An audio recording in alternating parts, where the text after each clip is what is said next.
All right, let's stick on the women's side. Monday night had a ranked versus ranked matchup. We had one at the beginning of the season. We had a ranked on ranked matchup on day one. I absolutely love that happens in the women's. I wish it happened more on the men's side as well, but I'll take it. I am excited that happened. We had number 21 Creighton taking on number 23 South Dakota State, and this game did not disappoint. Final score was Creighton winning 78-69, but I don't think that score does justice to actually how the game went. It kind of ran away towards the end. Creighton took off with it, but really until about 4 minutes left in the game, this game was very impressive. I believe with about 4 or 5 minutes left, we were like tied at 64 or something like that. It was very good.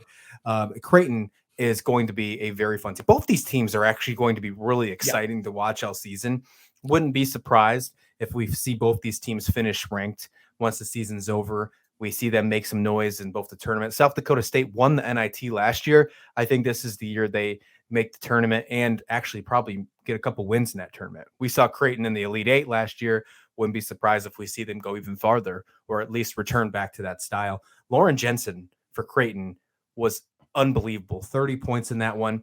And she had to do that because their leading scorer from last season, their star, Emma Ronzik, really didn't get taken off. She only went 3 for 8. She didn't start and score until the third quarter. She only had 6 points. She will figure it out. But the fact that she didn't have a good game and they still won against a ranked opponent should be really exciting for the Blue Jays squad, Steve. Yeah, and people forget they did it with defense. And I think that came out in that last 4 minutes against South Dakota State. They concentrated on shutting down South Dakota State.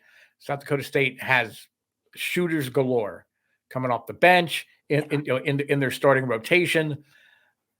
You don't think of South Dakota and Billings, South Dakota as a basketball mecca, but they're in the Northern Plains. Iowa, South Dakota, North Dakota, in those farm communities, basketball is king.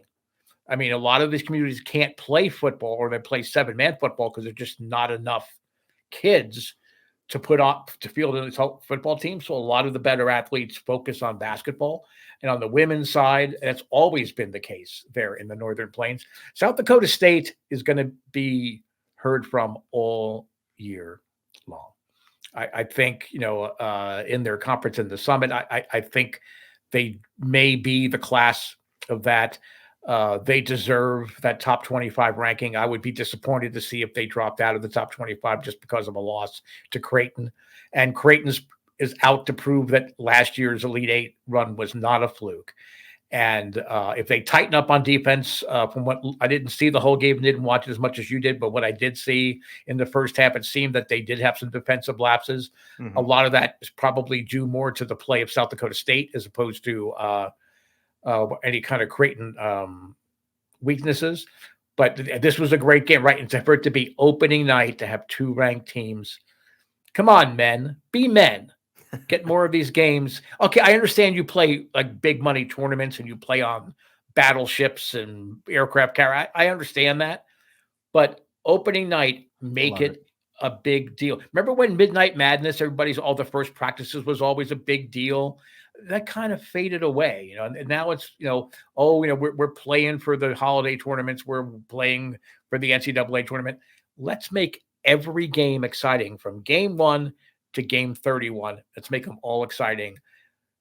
Put the pants on, men, because the women are showing you how to get it done and how to start bringing in new and younger fans. I completely agree. In this game, the lead didn't get larger for either side than 9. That's where it ended as well for Creighton.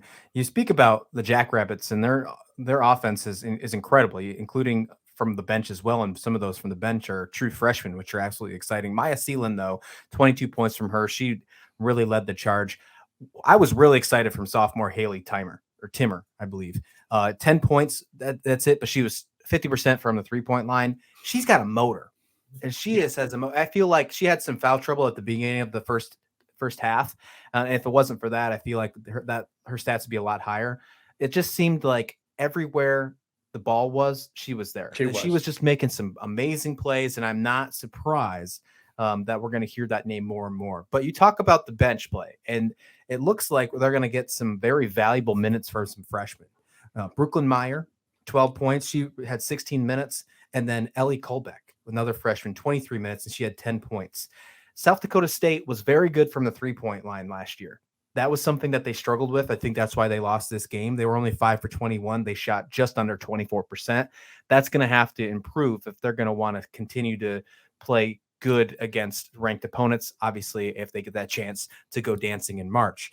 If you look at, in comparison, Creighton was also a good 3-point shooting team, and it looks like that's staying the same. They shot 7 for 15, 47%. And I believe that they just didn't shoot enough threes in my mind. I think they should shoot a little more, because I think that if you're getting almost 50% from beyond the arc, you should keep letting it fly. Yeah. So I like both these squads. Creighton's going to be on my watch list this year, and I'm looking forward to seeing them play. Next week, we get to see Creighton versus Nebraska, and that's always a good matchup. Yes.